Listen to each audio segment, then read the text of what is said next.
Coucou les amis, me voici à nouveau. Désolé, je suis sous l'eau cette semaine. Il y a sous l'eau dans tous les sens. Là, il n'arrête pas de pleuvoir. Le temps est absolument pourri. Mais j'ai pris un peu de retard. Et bon, là, les choses s'accumulaient un peu. Je me suis dit, on va reprendre du poil de la bête avec une vidéo pour agrémenter ces petits dimanches pluvieux. Et donc, me voici à nouveau avec vous pour faire un petit tour d'horizon. Il y a quand même quelques petites déclarations, nouveautés. Nous sommes dans ces moments de fear and greed très élevé, c'est-à-dire le marché crypto est un peu dans les rouges. Bon, là, c'est rebond, on est dans un rebond. J'ai vu que, je sais pas, XRP a pris plus 10 ou 15% en 24 heures. Mais bon, on a beaucoup descendu. Mais bon, on sait que tout à fait, nous sommes dans une phase d'adoption de quoi que ce soit. Donc, c'est pas trop la peine encore de se prendre la tête. Disons, c'est une phase d'accumulation et de prise de position. C'est pour ça qu'encore j'ai fait ces vidéos-là. Un jour ou l'autre, je passerai à faire des vidéos d'une autre nature parce que cette fenêtre aura disparu. Mais là, vous êtes tous encore à temps d'étudier, de vous former et de prendre position. Allez, on va attaquer notre petit tour d'horizon. Je suis tombé, c'est un peu légèrement, pas vraiment off-topic, mais sur une news dans laquelle une nouvelle taxe en Hollande est annoncée ou approuvée apparemment. Peut-être c'est une proposition, je n'ai pas vérifié ça, mais en tout cas c'est quand même plutôt officiel.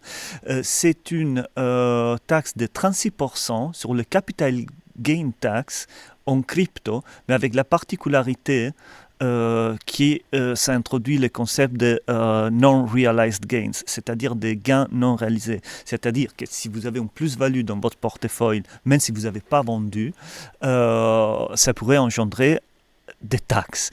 Et donc regardez ici, voilà ici en fait, vous voyez, Dutch lawmakers, donc le régulateur hollandais propose une taxe à 36% sur savings, equities and crypto, including unrealized gains. Okay?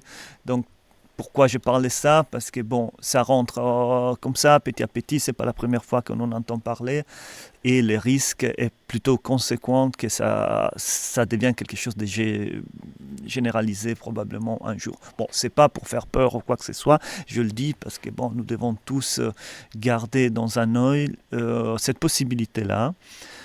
Ils savent ce qui va se passer avec les milieux crypto, les régulateurs, eux, ils le savent très bien. Donc tout ça, vous voyez, ça arrive au même moment, parce qu'il y aura de quoi piocher des grosses plus-values, mais surtout, il y aura de quoi essayer de faire ce qu'ils ont tout le temps essayé de faire, c'est-à-dire d'aplatir, d'éviter que des têtes dépassent la masse, de courtiquer, de garder ce two-tier system avec les gros riches de 1% et aussi peu que possible de classe moyenne même. Vous voyez, donc à travers ces solutions-là, dans la régulation et les taxations, ils peuvent obtenir ce type de situation-là. Donc ils façonnent le type de société qu'ils veulent, en coupant les têtes qui dépassent. Donc comme ça, figurez-vous le concept de unrealized gain, c'est-à-dire un bien que tu possèdes augmenté en valeur nominale et dont tu vas être taxé sur une partie, d'ailleurs 36%, hein, mes amis, de la plus-value. Donc, ça veut dire qu'en fait, ou tu as le cash pour payer ça, ou tu dois te délester des actifs pour faire face. Donc en fait, systématiquement, toi, tu fais rien dans ton capital parce que tu as bien vu les tendances macro du marché, tu as bien visé et donc ton capital augmente, tu vas devoir payer beaucoup plus, même si tu n'as rien vendu. Tu veux juste le laisser là pour, pour ton futur, pour tes enfants, quoi que ce soit. Vous voyez, juste le concept est maladif, absolument maladif. Et bon, ça nous parle d'un type de société dans laquelle chacun d'entre nous devrait se poser la question, est-ce que je veux participer de ça ou est-ce que je pourrais être traité mieux ailleurs? Bon, allez, on continue mes amis, gardons ça dans un œil du viseur. Alors ça c'est une news que je voulais, façon de dire, c'est un peu parallèle, donc on n'est pas vraiment dans l'écosystème crypto comme rail de la finance en soi, c'est-à-dire d'échange des valeurs strictement dit, mais écoutez ces speech ici de Dale Christie from FedEx, ok? Donc ça c'est un bonhomme de FedEx, écoutez bien. The foundational technology, we believe, is going to completely change worldwide supply chains. Our president... Donc le digital... Foundational technology, we believe, is going to completely change worldwide supply chains. Donc la technologie fondamentale, il parle de la blockchain, d'accord, le contexte c'est ça, va changer drastiquement les supply chains, c'est-à-dire la chaîne d'échange de la marchandise, supply chain, si vous voulez dire, donc la logistique. Our president, CEO, founder, and now executive founder, Fred Smith, was on stage in New York City in early 2018 simply making statements like that. We think it's going to completely change worldwide supply chains. If you're not operating at the edge of innovation or technology, you need to be prepared to be commoditized or potentially to become extinct. C'est-à-dire, là, il dit que si tu n'opères pas au bord de l'innovation dans ces domaines-là, c'est-à-dire de la blockchain, de l'infrastructure digitale, à partir du milieu de la logistique, c'est FedEx qui parle là, tu seras commoditized, c'est-à-dire tu seras potentially extinct. To become extinct. Those are pretty bold statements, or potentially to become extinct. Potentiellement, tu peux devenir extinct. Vous voyez un peu de quoi on parle. Et c'est même pas, là, c'est pas des banques qui parlent. Donc la révolution, vous devez aussi l'entendre au sens large, d'accord? Donc comme quelque chose qui va fondamentalement changer beaucoup de choses dans ces entrailles d'infrastructures du monde dans lequel on vit, d'accord? Et là, voilà, ils vous le disent. Donc, gardez votre esprit, disons, analytique, d'analyse ouvert, pas seulement à la compréhension, si vous voulez, de l'écosystème finance en lui-même, que c'est déjà d'une complexité plutôt absurde, franchement, mais aussi à l'écosystème parallèle, par exemple, de la blockchain en application à marché d'infrastructure, disons, de la logistique. Et d'ailleurs, le contexte de cette news, c'est d'un partenariat entre FedEx et Hedera, HBAR, l'actif digital HBAR, d'accord? Donc, ce n'est pas un conseil d'investissement, mais... for somebody in that position, and yet he sat there and had these edge of innovation or technology. You need to be prepared to be commoditized or potentially to become extinct. The foundational technology, we believe... Ok, bon, mes amis, là, vous avez aussi, donc, si vous voulez diversifier, peut-être, il y a quand même des choses intéressantes qui se passent à ce niveau-là, d'accord? Bon. Ok, on passe écouter ici notre ami, ami, je ne sais pas pourquoi il dit ça, mais bon, Ashish Birla de Evernorth. Vous savez, lui, il était, c'est quoi? Il avait un rôle, je ne sais pas si chez Ripple, je ne sais pas si c'était Institutional Adoption ou quelque chose comme ça, peut-être. Et là, il est passé à être CEO de la Treasury Company nouvelle, qui est, disons, issue de Ripple et de beaucoup d'autres investisseurs très importants. Et là, il nous parle de certaines choses que peut-être ça vaut le coup de révisiter ensemble. Bitcoin is alternative to gold or digital gold. It's not used in payments. It's not used for financial products. It is alternative to gold. XRP. Donc il dit que Bitcoin se propose ou a revêtu ses rôles finalement d'une alternative à l'or, si on veut. Mais ce n'est pas utilisé dans les paiements ni rien de tout ça, c'est des choses qui est visée plutôt par XRP. In my opinion, is the basis for how DeFi products and financial institutions will tokenize on the blockchain. Donc, XRP, c'est à son avis, c'est son opinion, ça fait rire, il travaille au corps de tout ça. C'est la base de l'infrastructure de comment les biens seront, les real world assets seront tokenisés sur la blockchain. Donc, nous savons, c'est la liquidity layer, le settlement layer, c'est la couche de liquidité et de transfert de cette valeur, n'est-ce pas?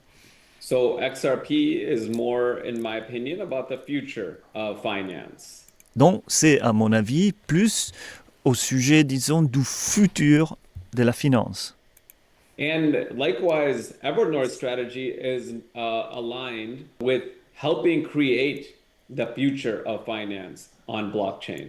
Et le futur de Evernorth, c'est aussi aligné pour créer le futur de la finance sur la blockchain. We can help create the future of finance on blockchain, and at the same time generate yield from our efforts directly. Ok, et en plus, ce qu'on veut apporter avec Evernote, c'est la possibilité de générer du yield, c'est-à-dire des intérêts directement sur la blockchain, à partir de vos holdings en XRP comme collateral, ainsi de suite. Ok.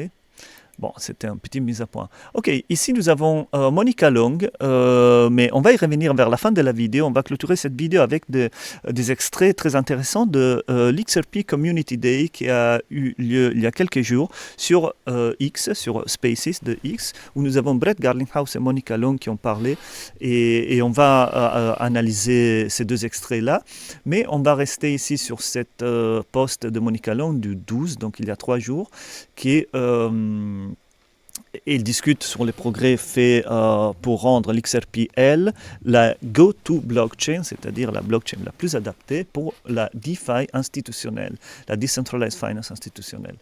Et pour, disons, matérialiser cette direction-là, cette circonstance, elle annonce qu'un asset manager des plus grands d'Angleterre a décidé de move funds on-chain, c'est-à-dire de tokeniser leurs fonds sur l'XRPL.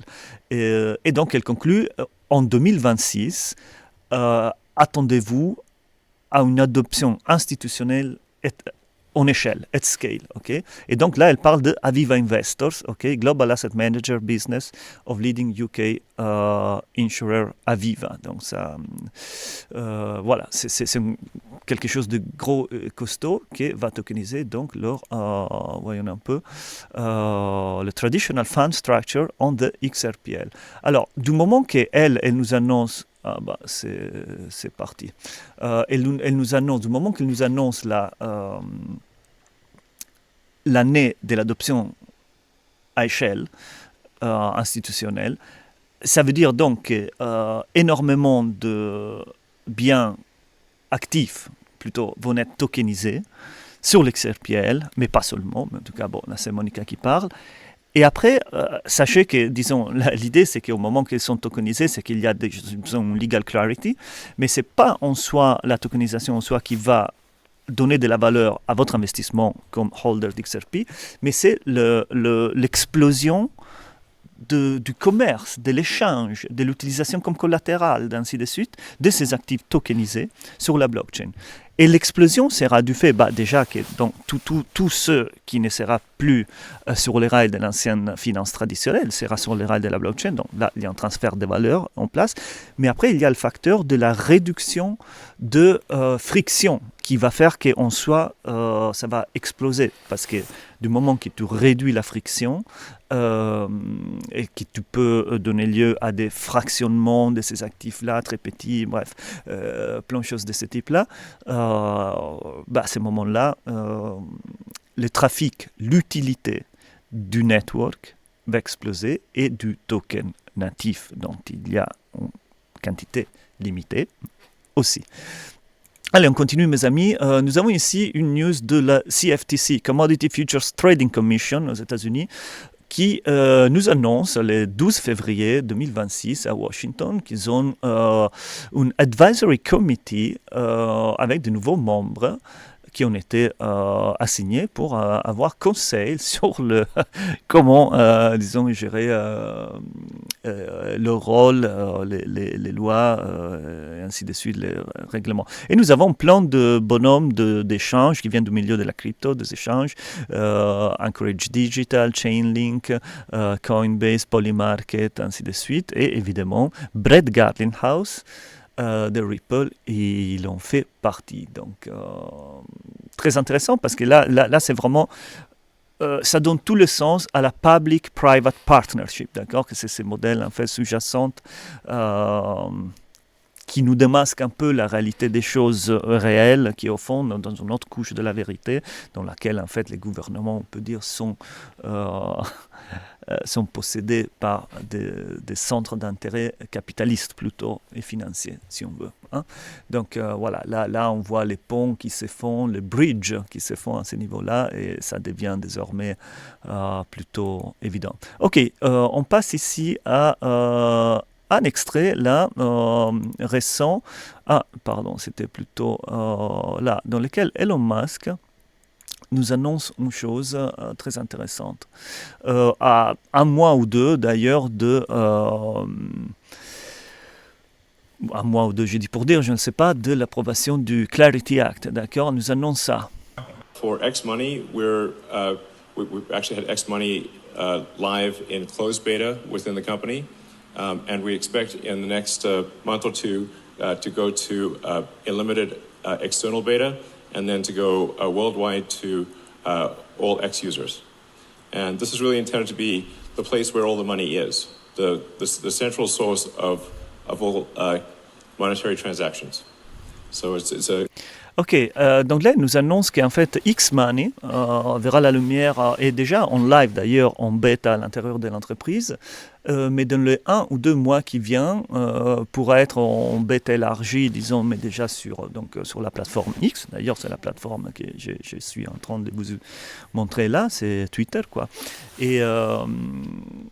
Et c'est très intéressant, ça. Je ne sais pas si vous voyez l'ampleur de ça. Ça veut dire qu'en fait, ça, évidemment, c'est une plateforme du retail, d'accord? Donc, ça vise cette couche-là, mais avec 1 billion de users, je crois que c'est, vous aurez, disons, déjà accès à... écoutez bien, il dit... live in closed beta within the company, and we expect in the next month or two to go to a limited external beta, and then to go worldwide to all X users. All X users. And this is really intended to be the place where all the money is. This is intended to be the place where all the money is. C'est-à-dire, en fait, the place where all the money is, si vous voulez, c'est difficile à dire, comment dire. Vous savez que dans l'XRPL, vous pouvez créer les stablecoins, vous pouvez créer les CBDC, et donc c'est cette couche de liquidité fondamentale du système financier. Mais après, il y en a d'autres. Il y a l'Interledger Protocol qui, lui, effectivement, met en lien tous ces blockchains. Et ici, tu parles de l'Addressable Market Size. Ça, c'est le bonhomme de X-Ripple et aujourd'hui Interledger Protocol qui nous parle du Total Addressable Market Size du marché qui vise, que c'est all the money.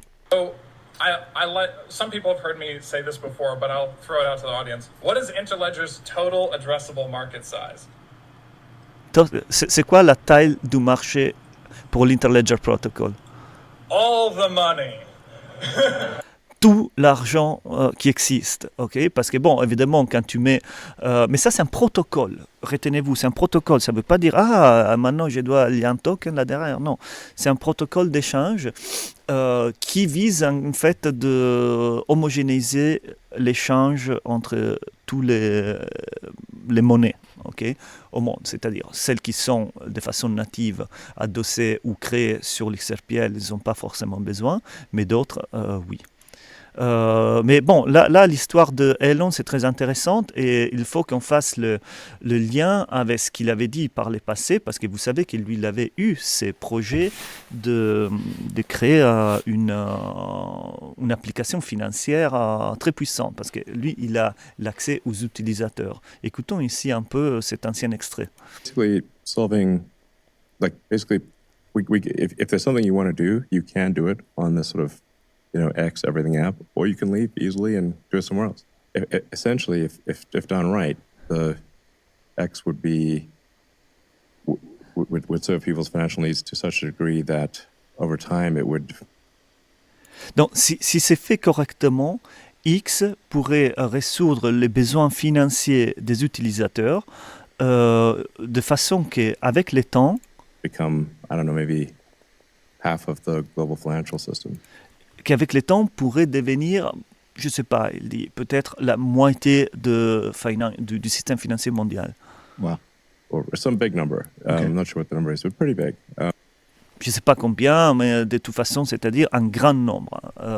Alors, il faut vous rappeler que la partie retail, c'est quand même une petite partie des flux financiers. Une petites, vraiment petites. Et les flux financiers institutionnels, ils n'utiliseraient pas Twitter pour bouger, hein, c'est sûr. Donc je ne pense pas que le chiffre puisse être aussi grand. Mais du point de vue du retail, par contre, c'est-à-dire ce à quoi nous sommes habitués, et aussi c'est à quoi notre façon de penser quand on pense à l'argent est restreinte par nos conditionnements, c'est-à-dire les conditionnements du monde retail dans lequel on baigne. Donc on a cette limitation. Et là, lui, il est en train un peu de la manifester aussi, parce que sa plateforme se dirige au particulier, au retail. En vrai, notre intérêt, c'est celui d'étudier ça du point de vue de fondamentaux plus élargis, c'est-à-dire de comment l'infrastructure financière va affecter les flux financiers globaux institutionnels et pas retail. Parce que la vraie opportunité, la taille du marché, la deep liquidity, la liquidité profonde, elle se trouve de ces côtés-là. Donc on verra bien sur quelle infrastructure ça se base, tout ça, quelle technologie. De toute façon, on va le savoir dans les mois qui viennent, ou cette année en tout cas. So it would be by far the biggest sort of financial institution, but like I said, not really in the way that people are used to thinking about banks. Mm-hmm. Just the most efficient database for the thing that is money. Donc ça va devenir quelque chose de énorme d'un point de vue financier, mais pas de la façon dont les personnes sont habituées à penser aux banques. Ça sera quelque chose de différent, extrêmement efficace. Database for the thing that is money. Disons, ça sera une base de données liée à l'argent extrêmement efficace. I said like least amount of fraud, everything's real time. Real time. Okay. And if it involves money in any way, it can be dealt with seamlessly on one location. On one location. And then in addition, you've got the sort of social media element, which is also information. It's people sharing information of various kinds, whether it's text, video, pictures, voice, and so. Et ça sur la couche donc de l'aspect réseau social dans lequel donc les gens déjà échangent photos, images, textes, voix, etc. Yeah, so both money and what we call social media are really information exchange. Donc voilà, un mélange de finances, valeurs et aussi tout le reste qu'on connaît déjà, ce qui se passe sur X. And I think there's potential there to make a product that is really quite compelling, that combines all these things, simplifies people's lives, is more, cost efficient for the average person. Mm-hmm. So, il y a un grand potentiel pour simplifier la vie des gens, plus cost efficient, ainsi de suite. Donc il y a un potentiel de faire un produit, a compelling product, un produit intégré et du jamais vu, quoi. Number of fees and whatnot. So I think there's just a lot of potential to create some, like the ultimate app or system, website, whatever. The ultimate app, c'est-à-dire il y a quand même beaucoup de potentiel pour créer the ultimate app, le dernier système définitif où tu as tout en un endroit. Le temps dira, mais là il nous annonce quand même X-Money dans les mois qui viennent. Donc soyez positionnés mes chers amis, parce que une annonce de ce type-là, par exemple, quand la technologie sous-jacente est dévoilée ou des choses comme ça, ça commence à être douloureux. Vous voyez, on va vers une confluence d'annonces, ainsi de suite, qui est très puissante. Voilà, on continue. Allez, il y a eu le Ondo Summit récemment. Et donc, où nous avons plein d'extraits qui nous indiquent que donc, les institutionnels les plus grands au niveau financier sont en train de tokeniser leurs assets, évidemment. Fidelity, c'est un des plus grands, donc presque 7 trillions in assets. Et all-in en tokenisation. Donc, et là, elle nous le dit et nous explique pourquoi. Fidelity is one of the largest asset managers in the world, and it only made a tremendous amount of sense that we stood up a unit within asset management to focus on this new ecosystem of digital assets, both. both assets, native. Okay. for which we are bringing exposures to customers across our retail and our institutional platform through traditional vehicles. And now what we're really excited about through tokenization and... Ok, donc elle dit, donc, étant un des plus grands asset managers, ça faisait tout le sens qu'on crée une unité pour incorporer ou travailler sur de digital assets, disons, une unité digital assets pour leverage, pour prendre, disons, avantage de ce qui offre les assets natifs. Les native assets, ça veut dire l'XRP, c'est le native asset de l'XRPL, d'accord, pour vous dire. Et donc, et ensuite, à travers la tokenisation, comme elle dit ici, on-chain vault structures is the ability to bring new exposures to on-chain investors composed of digital assets, both tokenized and natively digital native. assets. C'est-à-dire, et donc tous les assets ensuite qui sont tokenisés donc sur la chain. Donc il y a les deux. Ils veulent offrir, disons, à tous leurs clients l'accès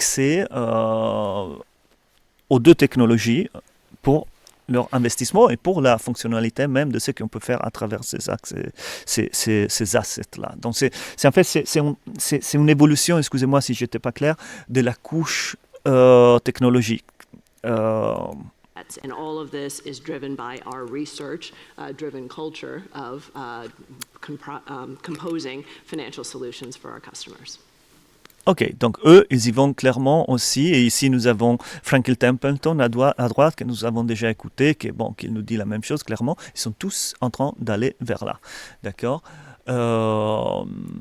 Ok, ici nous avons aussi, écoutez bien, ici nous avons aussi justement le CEO Jenny Johnson de Franklin Templeton Investment, ok, donc c'est la chef de la dame qui est ici, de Sandy Cole qui est ici au milieu, qui a parlé aussi au Ondo Summit. Et là, écoutez bien. Okay, bullish or bearish? Bullish on bearish of which part? Just the future of digital assets. Oh, totally bullish. No. I mean, look at... Totally It bullish. is going to take over financial... Blockchain is going to be the infrastructure of financial services. There's no question. Ok, non. Alors, il lui demande, êtes-vous bullish ou bearish? Vous savez, c'est deux termes pour dire optimiste, pessimiste en termes de capitalisation, si vous voulez, du marché crypto ou l'évolution du marché en soi. Il lui demande, vous êtes donc optimiste ou pessimiste? Elle dit, mais absolument optimiste. Et elle dit des choses qui plus claires, c'est pas possible. On bearish of which part? Just the future of digital assets. Oh, and totally acceptance. bullish. No. I mean, Totally look at- bullish. It is going to take over financial... Blockchain is going to be the infrastructure of financial services. There's La blockchain va être l'infrastructure des services financiers, mais de façon totale, ok, globale. Il y a rien d'autre à rajouter. Vous voyez, c'est ce qu'elle dit. Ça va révolutionner et remplacer l'infrastructure existante, quoi. C'est ce qu'elle dit, quoi. is going to be the Pardon. La blockchain Blockchain is going to be the infrastructure of financial services. There's is going to be the infrastructure of financial services. Il n'y a no rien à dire. question in C'est my pas. mind on that. There is no Okay, question what a way to about that. end, huh? You know, Voilà, you don't donc plus clair que ça, mes amis. Ok, nous avons Nadine Chakar ici, aussi à London Summit, Global Head of DTCC, Digital Assets on Rebuilding the Race of Finance. Elle le dit, bon, on va l'écouter. Hein. We've have about $100 trillion in assets. 100 trillion dollars of assets, mes chers amis, ok. Je ne me rappelle pas comment on traduit trillion. Within our custody. We're allowing our participants and their clients to have the ability of leveraging tokenized assets as collateral, and you can move that collateral literally at the speed of the network. Donc, nous sommes en train d'offrir à nos clients la possibilité d'accéder donc aux assets en façon tokenisée pour pouvoir les utiliser comme collatéral et les bouger, les utiliser à la vitesse of the network. Très intéressant. Quel network? On va se demander. So if you think about it, if you're from Kyoto, right? So if you're trying to finance security during Japanese trading hours, we're asleep here in the U.S. and you want to use a U.S. security to do so, if it's in your wallet, you can move it, you can use it. And this is just the beginning of what we believe over a period of time that we will rebuild the infrastructure and the rails of the US capital markets.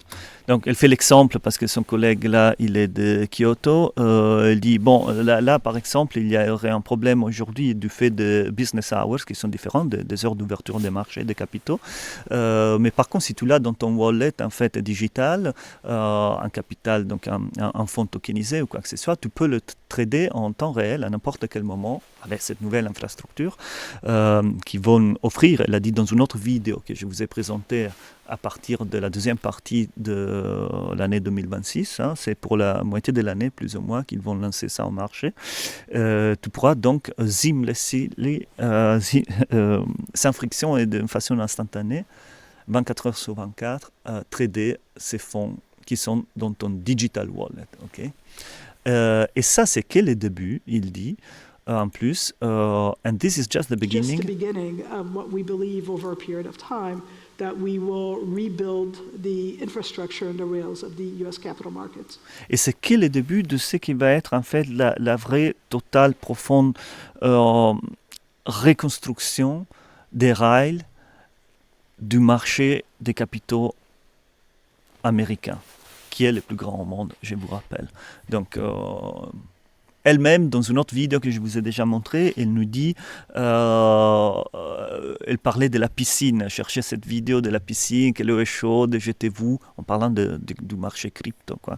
Donc si vous identifiez les assets, les actifs digitaux d'utilité là-dedans, donc déjà sont ceux compatibles avec ISO 20022, hein, c'est facile, il n'y en a pas 50 ni 100, plutôt quelques-uns, ok. Vous pourrez, selon ce qu'elle a dit, vous jeter dans la piscine parce que l'eau est chaude. Je ne sais pas si on peut des fois être plus clair que ça. Ok. Parenthèse très rapide, j'ai un petit extrait de ces bonhommes-là que vous connaissez, juste pour parler d'une chose très rapidement, mais on va passer pour les vibrations. Écoutez bien. And so that basic structure that starts with identity and bank accounts and payments is just foundational. And as part of this visit, I'm now... Ok, bon, ça, il est en Inde et il parle de cette... is just foundational. And as part of this visit, with identity and bank accounts, là. Basic structure that starts with identity and bank. Alors, cette structure de base qui commence, elle parle de la digitalisation, qui commence par bank accounts and payments is identity and bank accounts identity. and payments. Qui inclut identity, bank accounts and payments.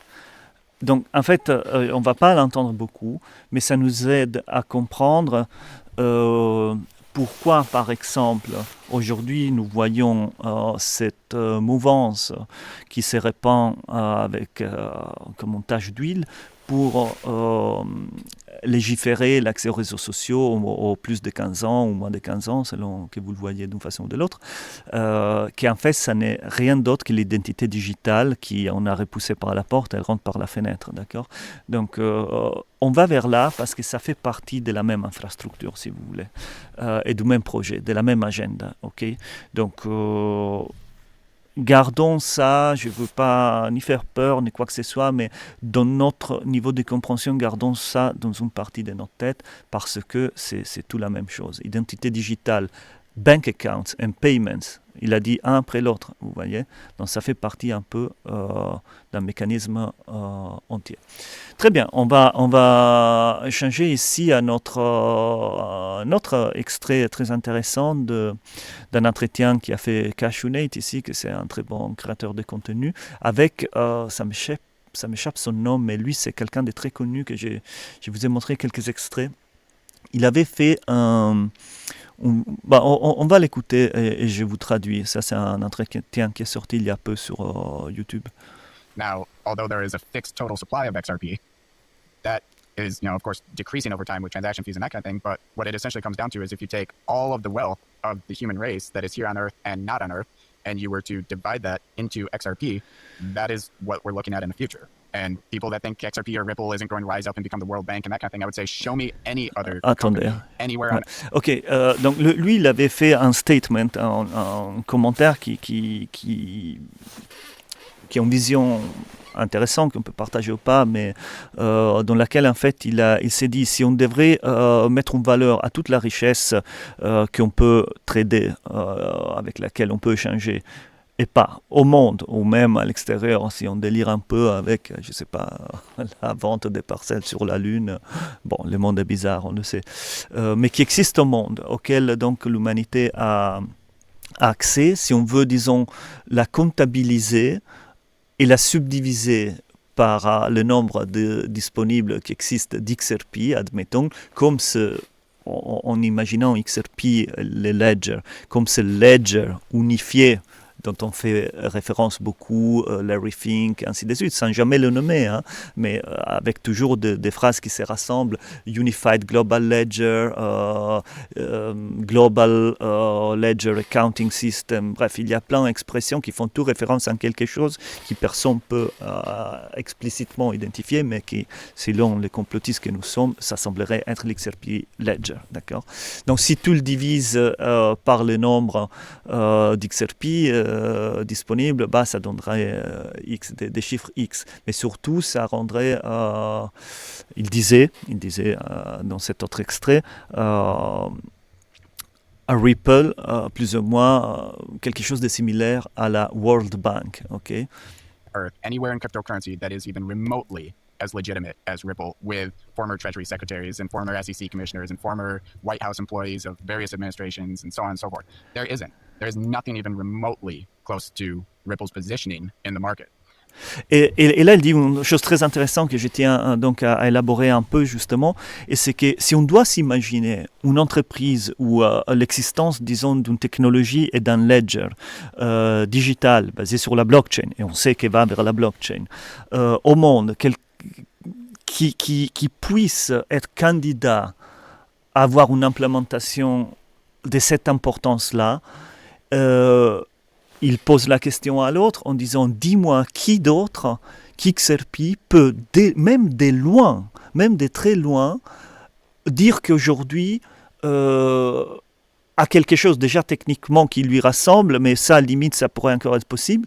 Mais montrez-moi des doigts quelqu'un, une entreprise, un projet qui a dans son board of directors, par exemple, des personnes aussi importantes et influentes que tu te dis d'ailleurs comment ça s'est fait que des gens comme ça sont allés là, des agents qui ont des liens avec des agences des trois lettres, des personnes qui viennent du Trésor américain comme Rosie Rios. Il y a aucun autre exemple qui est comparable à Ripple, même avec une grosse distance. Ça n'existe pas, en fait. Et ça, c'est un constat auquel j'ai souscrit complètement, en fait. Tu as Ripple, et après, tu as tous les autres, quoi, à ce niveau-là. Des liens stratégiques, politiques, admettons. So Ripple will achieve this bridge currency status, and that will de facto make it the global reserve, and that means that if you own one XRP, you own 1/100 billionth of all human wealth. Donc, il dit, pour cette raison-là, oui, Ripple va conquérir, à son avis, et au mien aussi par ailleurs, les rôles de monnaie de bridge currency.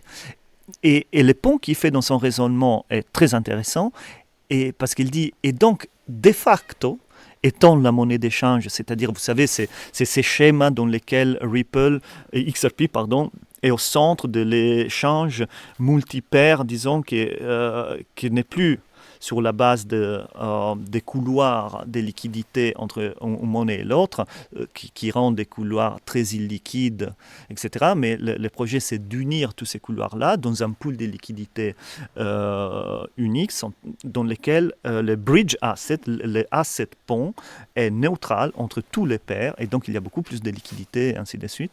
Ça, il y a le BAS qui parle de ça aussi, comme si c'est toujours le même concept, mais c'est XRP qui propose ça, ou qui matérialise ces concepts-là. Et de facto, donc, du fait d'avoir ces rôles de bridge asset, d'actifs pont, entre autres, il devient aussi le Global Reserve Asset, en fait. Et c'est vrai que c'est plus ou moins la même chose, en fait, dit avec des mots différents. That will de facto make it the global reserve, and that means that if you own one Et ça veut dire que si tu possèdes un XRP, tu as 1 billionth TH à la fin, c'est-à-dire un billionième, non, 100 billions avec TH à la fin, c'est-à-dire, bref, tu possèdes une fraction petite de toute la richesse mondiale à terme. C'est un peu comme ça qu'il il le voit. XRP, you own 1/100 billionth of all human wealth. And that's where we're headed. Et c'est vers là que nous allons. Il dit. Donc c'est intéressant de visualiser un peu de cette façon-là aussi, même si je ne pense pas que toute la richesse sera tokenisée sur l'XRPL.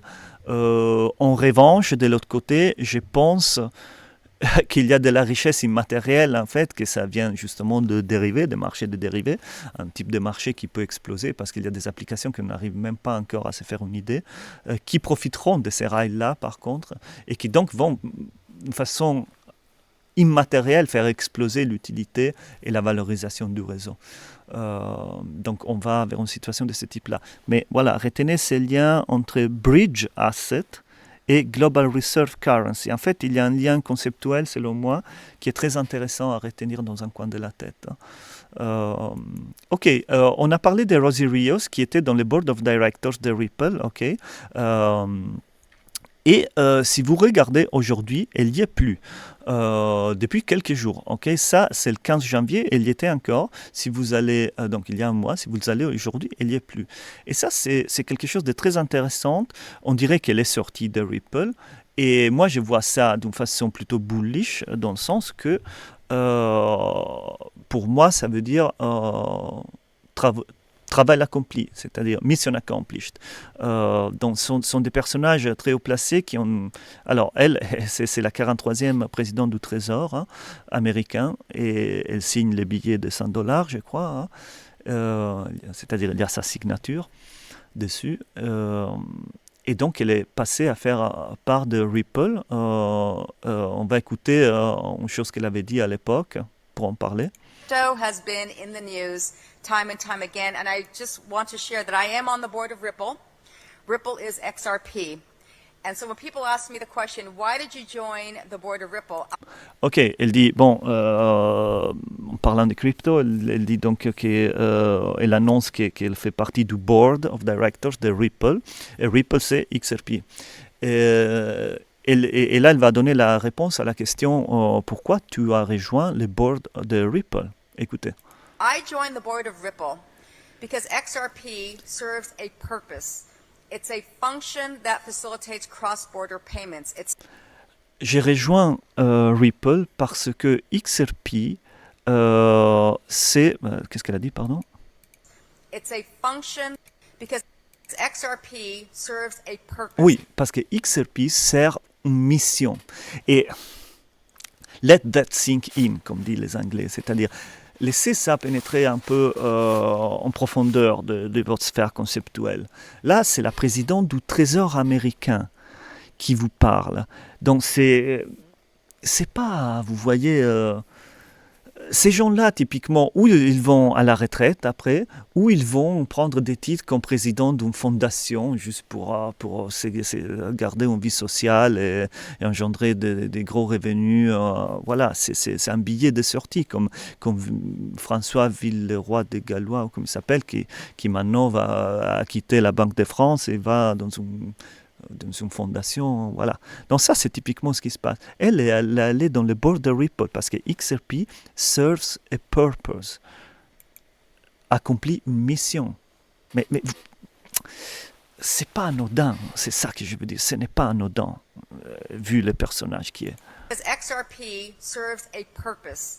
It's a function that facilitates cross-border payments. C'est une fonction qui facilite les cross-border payments.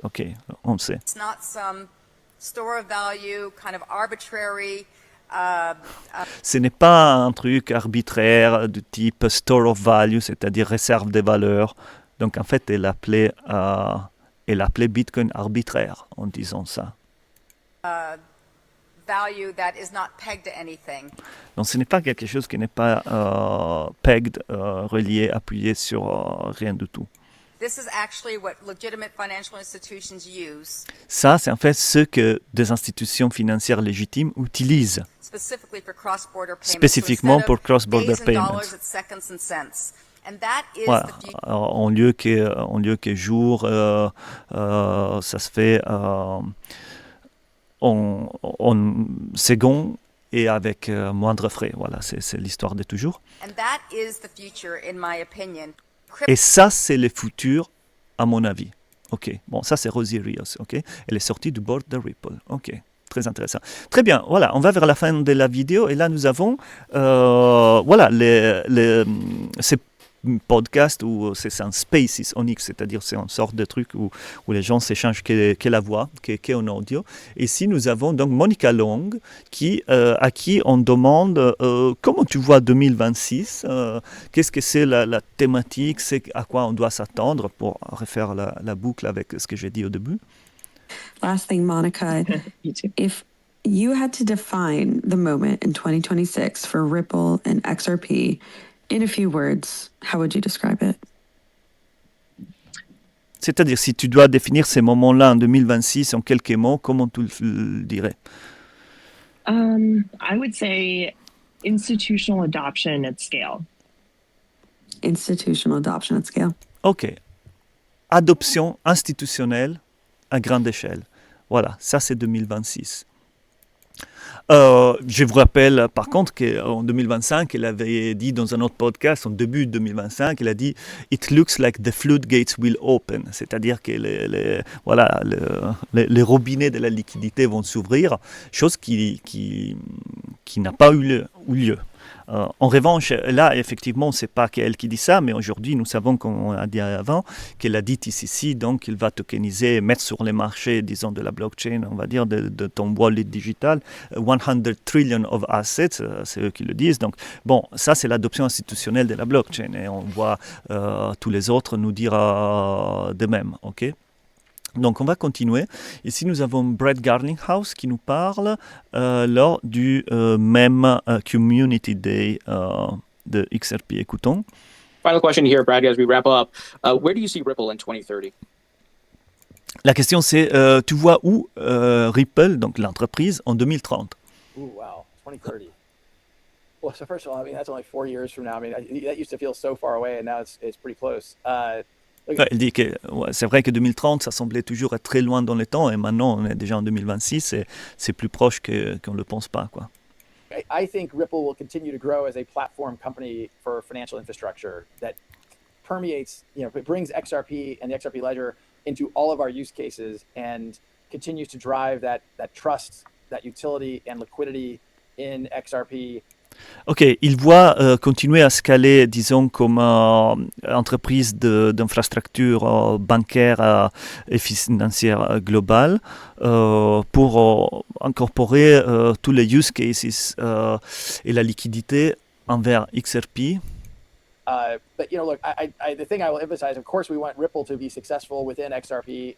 I want to keep reminding people, Ripple's reason for existence is driving success around XRP. And Okay. I want to keep reminding people. Et là, il souligne, chose qui est importante parce que des fois les gens se disent mais est-ce que Ripple a oublié XRP ou en plus il y a RLUSD qui le fait concurrence, je ne sais pas, c'est des choses vraiment qui dérivent d'une confusion. Et donc là, il a pris quand même l'initiative de nous confirmer que c'est tout le contraire, mais on a encore du mal beaucoup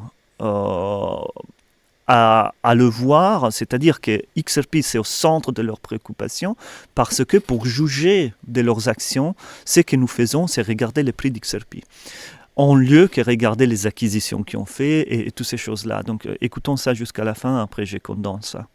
Successful within XRP. I want to keep reminding people, Ripple's reason for existence is driving success around XRP and the XRP ecosystem. We will continue to build products and services that customers love and will pay for to make Ripple successful, but it's in service of the overall XRP ecosystem. And will champion technology improvements around XRP as we have, but also champion other use cases and investments that we think will help achieve that. So, look, I think there's a chance there will be a $1 trillion crypto company. I don't doubt that for a second. I think Ripple has the opportunity, if we do things well in partnership with the overall XRP ecosystem, to be that company, and maybe there'll be more than one. Ok, très intéressant comme ça conclut. En tout cas, il a élaboré sur le fait qu'elle continue à développer, disons, toutes les applications autour de l'écosystème, de XRP Ledger, et ainsi de suite. Et qu'en 2030, il voit très facilement qu'il y aura de 1 trillion companies en capitalisation. Vous savez qu'aujourd'hui, il y a plus ou moins 11 société qui vaut plus de 1 trillion, que c'est 1000 milliards, 1000 millions, je ne sais plus, trillion. Moi, j'ai raison en dollars, mes amis. Donc, ces entreprises-là sont, Nvidia, c'est 4,5 trillion, 1000 milliards, hein, c'est 1000 milliards, ouais. 4,5 000 milliards. Alphabet, Apple, Microsoft, Amazon, après Meta, Tesla, Saudi Aramco, là, on va leur descendre. Donc, il y en aura dans ces classements des entreprises crypto, que Ripple est très bien placé pour en devenir une, mais peut-être qu'il y en aura d'autres. Voilà, c'est ça sa conclusion. Donc, ça semblerait logique. Et là encore, nous avons un autre extrait de Bread encore plus explicite lors de la même occasion. I want every single person in the XRP family, the XRP army, to know that XRP is the North Star for Ripple. Ok, il dit, je veux que chaque personne de l'XRP Army or Family, que c'est-à-dire c'est nous et vous, c'est les petits investisseurs là, ok. Donc ça c'est dirigé à nous comme message.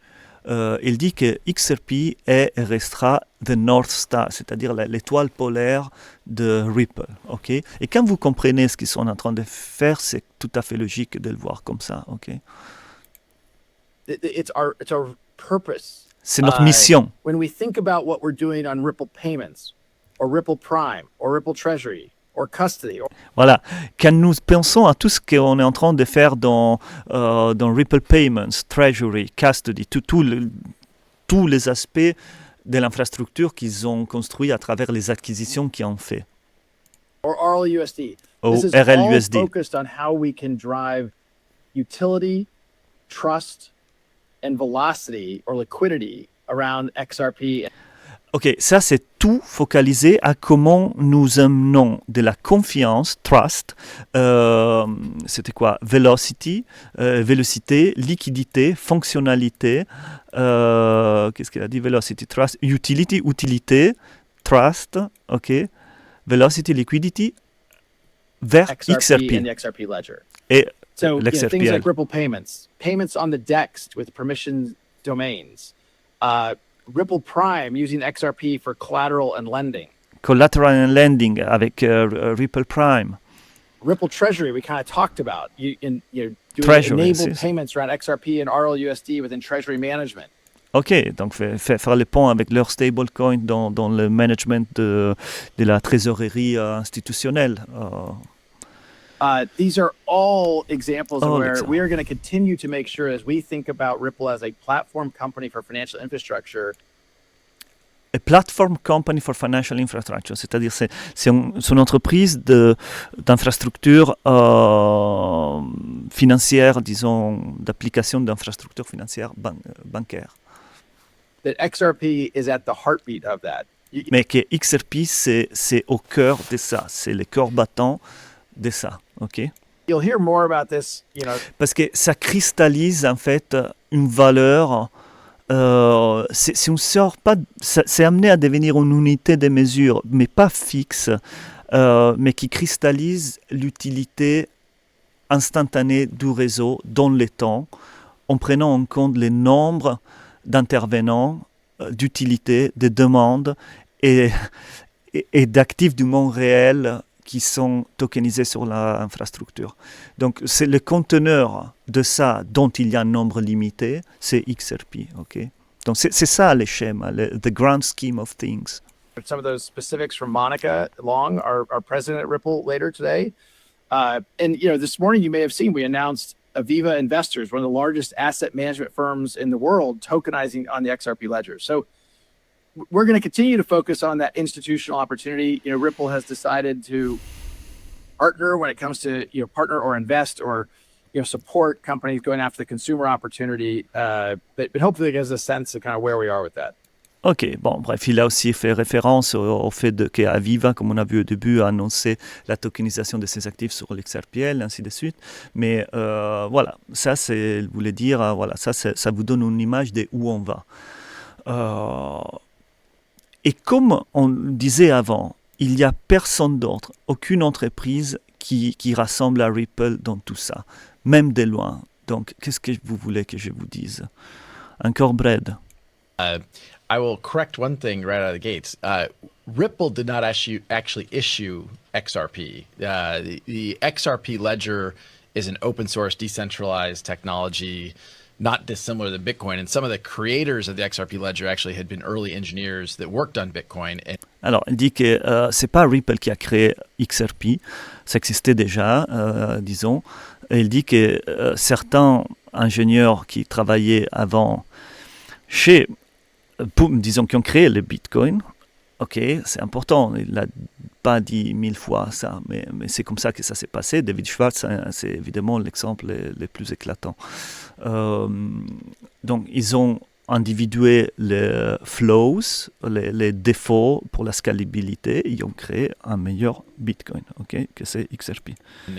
They saw some of the scalability problems that Bitcoin was likely to have, the speed, both from a energy consumption, l'énergie, la consommation d'énergie, les coûts. And they wanted to build a better digital asset to solve some of these problems. Construire un meilleur asset pour résoudre certains de ces problèmes-là. Et là, nous avons un podcast aussi. Ah mince, je l'ai perdu. Ah, il était où lui? Ah, là, ok, écoutez, ça c'est David Schwartz, justement, un de ces ingénieurs-là qui a travaillé pour Bitcoin. Regardez comment il finit, 18 secondes, comment il finit ce qu'il dit là. Yeah, that's kind of where we are now, and we're trying to move into that stage where we have big players and lots of liquidity, and that way there'll be easy ways to get money in and out, there'll be lots of liquidity for cross-currency and cross-border payments, and it'll become a settlement system that will be of high value. Ok. Regardez à nouveau comme la gestuelle de la dernière phrase quand il temporise un peu. Alors il dit, ce qu'il a dit, c'est que donc nous sommes dans cette phase-là dans laquelle donc il va y avoir beaucoup d'institutionnels qui rentrent avec beaucoup de liquidités. C'est une liquidité qui va faciliter donc le cross-currency exchange, c'est-à-dire donc les DEX, donc ces rôles dont on a parlé avant en étoile, vous voyez, avec XRP au centre de toutes les connexions de bridge currency, ainsi de suite. Donc, on est à ce moment-là où tout ça, c'est en train de rentrer. Et regardez. For cross-currency and cross-border payments, voilà. And it'll become a settlement system that will be of high value. Donc, c'est-à-dire, et ça va devenir le settlement system qui va devenir de grande valeur. Vous voyez, de grande valeur. Ouais. C'est pas comment finir la phrase presque, mais bon, ça va devenir l'actif le plus liquide au monde. C'est ça qu'il a dit Brett dans un autre entretien, et ça veut dire en fait, ça a tendance à vouloir dire le plus cher aussi. Ok. Je voudrais aller vers la fin, ça fait une petite heure, là c'est une grosse vidéo, donc on est à combien? 58 minutes. Bon, j'avais 2-3 vidéos de plus, mais je pense que c'est suffisant. Si vous avez été attentif jusqu'à là, je vous dis bravo. J'ai quelques extraits de plus. Alors, on va conclure plutôt avec ça. Allez, donc nous avons un post ici de David Schwartz dans lequel il nous dit que Bitcoin risque gros dans le futur, dans le sens que c'est un voie sans issue technologique pour les mêmes raisons qui font ça du dollar lui-même. Okay? Et Et disons qu'il y aura besoin, Bitcoin, d'une couche éventuellement qui soit quantum proof, quantum resistant au moins. Et ça pourrait être un des use cases, disons, non, ça pourrait être en situation qu'on verra les jours, c'est-à-dire que Bitcoin est incorporé à une technologie qui est quantum proof pour sauvegarder éventuellement les labels ou le concept de réserve de valeur, si on veut, mais que sinon, que ces circonstances seront nécessaires, sinon Bitcoin risque de collapse. Ça, c'est un des créateurs de Bitcoin, mes chers amis. Il n'y a pas de secret là-dessus. OK. Pour conclure, deux petites choses. Donc, on a Stu Alderotti, le bonhomme de Legal Department de Ripple, qui nous dit qu'il y a eu le 11 février, donc il y a 4 jours, des séances productives à la Maison-Blanche, aujourd'hui, donc le 11, que le compromis pour le Clarity Act est en l'air. Clear bipartisan momentum remains behind sensible crypto market structure legislation. Donc, qu'il y a un bon momentum dans les conversations bipartisanes, et qu'on devrait bouger maintenant, pendant que la fenêtre est encore ouverte, pour fournir aux consommateurs et à l'Amérique quelque chose de réellement win, c'est-à-dire quelque chose de gagnant, un projet de loi gagnant. Donc voilà, je vais conclure sur cette note-là, ça me semble bien comme mise à jour. Donc centrez-vous, comme d'habitude, sur les fondamentaux. J'espère que tout ça c'était clair. Les chamans, c'est le bon, mes chers amis. L'active, c'est le bon. Il y en a plusieurs. À vous de voir comment gérer la chose. Et n'oubliez pas si vous avez intérêt d'être accompagné par un esprit de communauté, des personnes alignées sur certaines valeurs et qui regardent d'un œil critique, analytique, tous ces projets-là, cette opportunité d'investissement dans le monde de demain, on va dire, pas parce qu'on y croit, pas parce que ça reflète nos valeurs ou quoi que ce soit, on garde plutôt un œil très neutral par rapport à tout ça, mais simplement parce que ça comprendre ce changement d'infrastructure nous permet de capitaliser sur celle qui est a priori le plus grand transfert de richesses de l'histoire que l'homme ait jamais connu probablement, dans un temps, une fenêtre qui sera et qui est déjà très courte en vrai, si on le regarde à une échelle temporelle, disons, de ce qui a été l'évolution des technologies de l'information des dernières 1000 ans, admettons, vous voyez. Donc, c'est quelque chose qui va très vite. Donc, être au courant, capitaliser là-dessus, c'est ce qu'on fait ici. Comme je répète, pas parce que religieusement on croit ou on est convaincu totalement que ça va résoudre certains problèmes. Certainement, vous savez, c'est une technologie, celle-là, qui va permettre des visions ou des applications régionales dystopiques de voir la lumière à des niveaux que peut-être on ne s'imagine même pas, peut-être à un niveau planétaire aussi, j'en sais rien. Mais de toute façon, il y a une opportunité de richesse là, dans cette transition. Chaque disruption et changement technologique profond porte des opportunités. Vous le savez, ça. Et donc le travail qu'on fait ici, c'est celui de le déchiffrer, de le partager. Et je ne sais pas combien, je vais conclure là-dessus, combien de bruit il y a de nos jours disponible afin que vous ne regardiez pas là. Les Olympiades, les files d'Epstein, vous êtes pollué par tous les côtés pour vous distraire et ne pas regarder là où vous devriez peut-être le faire pour changer votre situation par la suite. Et c'est très important de le faire, je pense. Je pense que l'importance de tout ça, mes chers amis, est capitale. Si vous êtes là et vous m'écoutez, déjà vous êtes au bon endroit, mes chers amis. J'espère sincèrement qu'à l'issue de cette compréhension, vous soyez dans l'action aussi. Parce que sinon, ça ne sert pas à grand-chose. La fenêtre est encore ouverte. L'eau est tiède, comme disait Nadine Chakar. Donc, lancez-vous à la piscine. Ce n'est pas du conseil financier. Mais bon, quoique. Je vous embrasse, à très bientôt pour la prochaine vidéo. Et rejoignez la communauté, comme je disais. Mardi, on a une visioconférence hebdomadaire énorme, très très sympathique, avec des intervenants aussi. Donc, c'est le moment de faire partie de la communauté.